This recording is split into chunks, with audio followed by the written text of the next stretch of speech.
Welcome to Lighthouse News. I'm Dariana. And I'm Nicholas. I'm sorry, we need to make some budget cuts. Actually, What? Well, welcome to Lighthouse News. As you all have heard, the new LSI building is in the process of construction. As we toured around the site, we captured parts of the interior infrastructure, exterior infrastructure, and many additions to the building, including stairways, windows, doors, and many more. Here's a mock-up of what the finished building is intended to look like.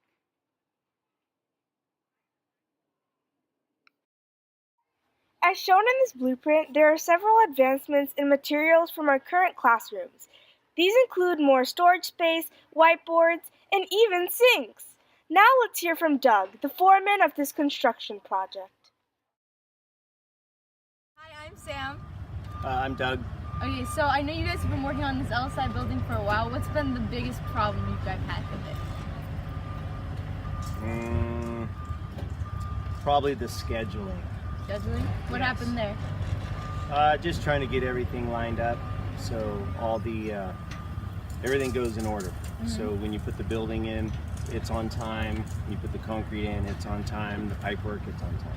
As students, we are given many dates on when it will be officially done. What's your guys' estimate? I believe it's supposed to be done November. All right. So you guys have been working since like a long time, and you guys worked in the summer. How bad was that? Because I know it was really hot.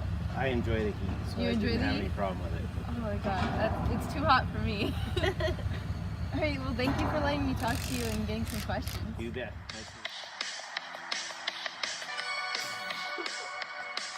That was a nice glimpse into the future. Now let's see at our upcoming projects, then and now. 7th grade math classes have been gathering and calculating weekly fantasy football statistics. Students are also currently participating in the water bottle flip challenge and lemonade stand math problems. Hi guys, so can you guys tell me a little bit of what you've been working on? we've been working on. In all 8th grade math blocks, students have been completing fantasy football calculations and presenting linear scenario equations to their classes. Soon, both classes will be touching on the concept of solving for variables in equations. 8th graders are learning about netiquette, or online etiquette, in their Lighthouse classes. They are to make videos and or posters covering the importance of etiquette soon. 8th grade America Then and Now classes have completed their Humans of Quimby projects and presented them during lunch in the upper quad. These students are now preparing for their 13 colonies presentation. In exploratory science, students are learning about genetics and DNA through superheroes. Their classes will be designing rides showing the story of the superhero or villain their class designed. Students also made models of DNA using marshmallows and licorice. 7th grade Lighthouse classes have finished their personality and learning style posters and have moved on to completing their personal timelines and their I Am poems. They are to start working on their next project, Against All Odds, soon. In World Arts, students are finishing up team contracts and listing down their knows and need to knows. 7th graders will begin to study the rise and fall of different civilizations. 7th grade students in Discovery Science have created molecule models and presented them to the class. They also completed a tuning protocol to improve their project for next year's LSI 7th graders.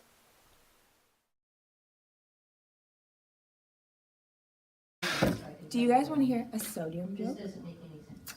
Nah? Okay then, let's get to know some of our fellow 7th graders. Thanks, Ian and Daria. I'm Jasmine Jordan. I'm here with Saj Pawar. I'm going to ask you a couple questions, Saj. What is your best experience so far in LSI? My best experience in LSI are the projects. I think they're actually fun. Which is your favorite one so far? The science project where we build a molecule. Oh, cool. Why did you join LSI? I actually didn't join LSI, I actually got put in it, but I actually like it. You like it more than you think you would have enjoyed Yeah. LCP? Okay, good. What's the most fun part of LSI so far? I think the most fun part of LSI is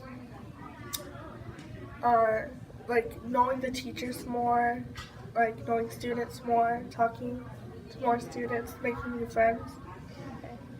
Thanks, Saj, for answering our couple questions. And back to you, Dariana. Hi, I'm Dariana, and I like spaghetti. So now let's get to know some of our 7th and 8th grade teacher team. I'm Sam. Hi, I'm Mr. Rivas. Okay, so what inspired you to become a teacher? Oh, I had a lot of great history teachers in middle school. Not too many in high school, but in college. When I got to college, I had some really great history teachers, and I figured I'd give it a shot, and I've done pretty well so far. Okay. So how long have you actually been teaching? This is my 9th year teaching in Evergreen. First year at Quimby, 8 years at Leyva. Oh yeah. Okay, so do you have a family? Like, who's in your family? Yeah, well, I'm married. My wife, Cheyenne, she's an art history professor at many community colleges in the Bay Area, and I have a 2.5-year-old daughter named Anna. Aww. Okay. So thank you. Coach Small is an incredibly experienced cross-country coach, as he has been coaching at the high school and middle school level for 15 years. Coach Small got into cross-country because he was very active as a child and started to run races in high school. He even received a scholarship to run cross-country in college. What Coach says he likes most about cross-country is that it is a team of individuals. He says everyone runs fast to place well for themselves and to score points to win as a team. Everyone needs to contribute to win. To conclude this current segment on Columbia Oak Sports, the Lobos cross-country team hopes to do great things in their last race of the postseason. We also appreciate the insight provided by Mr. Small, Lobos cross-country coach. We wish the students a part of the cross-country team to have a great rest of the season.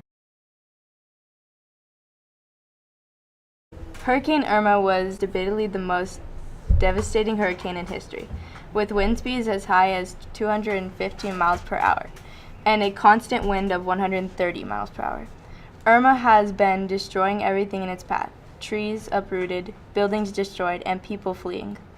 Hurricane Harvey, also with Hurricane Irma, has caused nearly $200 billion in damage. Hurricane Irma has affected over 3 million people and has killed at least 4 people, so be sure to make donations to those in need. Recently, Equifax has hacked and has gone down as one of the biggest hacks in history, with at least 143 million victims of financial compromise. IDs, credit cards, passwords, and other forms of personal information has been stolen. Chances are high that you or your parents have been affected in some way. You may be wondering how such a large scale has happened with such a big company. Well, if said that Equifax has found a loophole in their system, and there was a 48-hour window where it has not been patched.